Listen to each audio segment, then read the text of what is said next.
हिमालय पर्वतमाला में इंद्रनील बड़ा पावन और शांत स्थल था। वन में तरह तरह के पशु पक्षी रहते थे।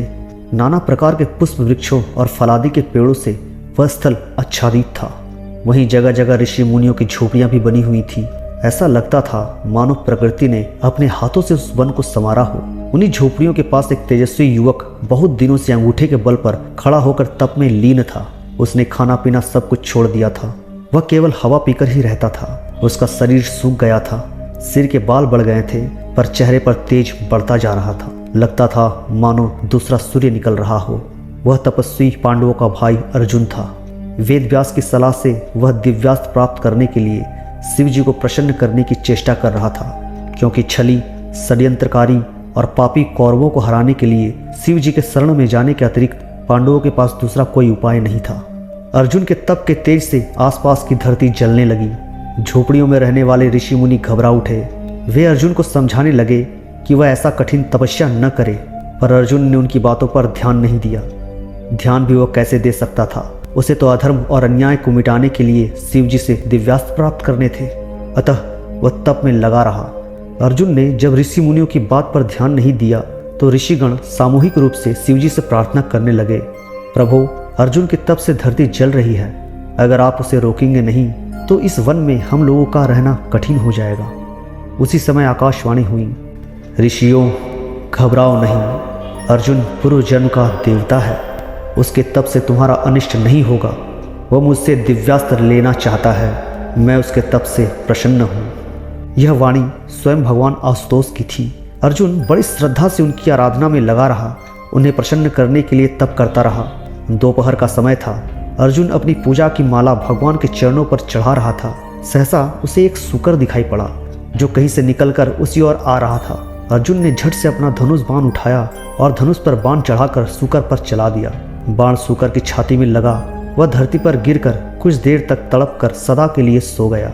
अर्जुन के बाण के साथ ही साथ सूकर की छाती में एक और भी बाण लगी थी। वह बाण एक किरात का था जो दूर से सूकर का पीछा करता हुआ आ रहा था। सूकर जब धरती पर गिरा तब अर्जुन और किरात दोनों सूकर के पास पहुंचे। अर्जुन ने कहा, सूकर की मृत्यु उसके बाण से हुई है, पर किरात ने उसकी बात का विरोध किया। उसने कहा, नहीं, सूकर की मृत्यु अर्जुन के बाण से नहीं, उसके बाण से हुई है। सूकर की मृत्यु को लेकर अर्जुन और किरात में विवाद होने लगा। दोनों ही एक दूसरे की वीरता को ललकारने लगे। बातों ही बातों में अर्जुन का क्रोध भड़क गया। वह किरात पर बाण चलाने लगा। अर्जुन ने किरात पर कई बाण चलाए, पर उसके सभी बाण किरात के शरीर से फल की तरह लगकर नीचे गिर पड़े। वह विस्मित हो उठा, पर साथ ही और भी अधिक क्रुद्ध हो उठा। वह किरात को युद्ध के लिए ललकार कर उस पर बाणों की वर्षा करने लगा।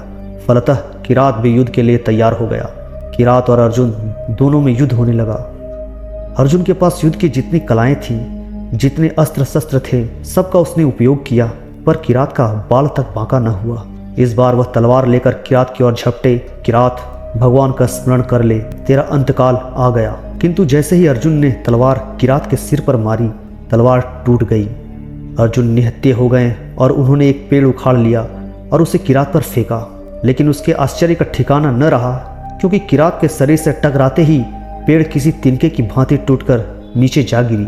जब कोई और उपाय न रहा तो अर्जुन निहत्थे ही किरात पर टूट पड़े, किंतु किरात पर इसका कोई असर न हुआ।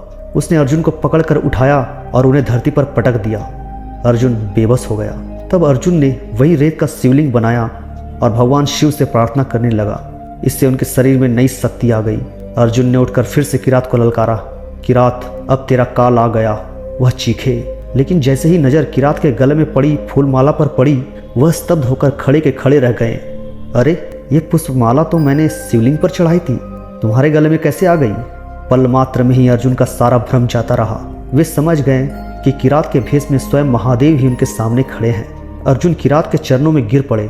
रूंधे गले से बोले, मेरे प्रभु, मेरे आराध्य देव, मुझे क्षमा करें, मैंने गर्व किया था। तब भगवान आशुतोष अपने असली रूप में प्रकट हुए।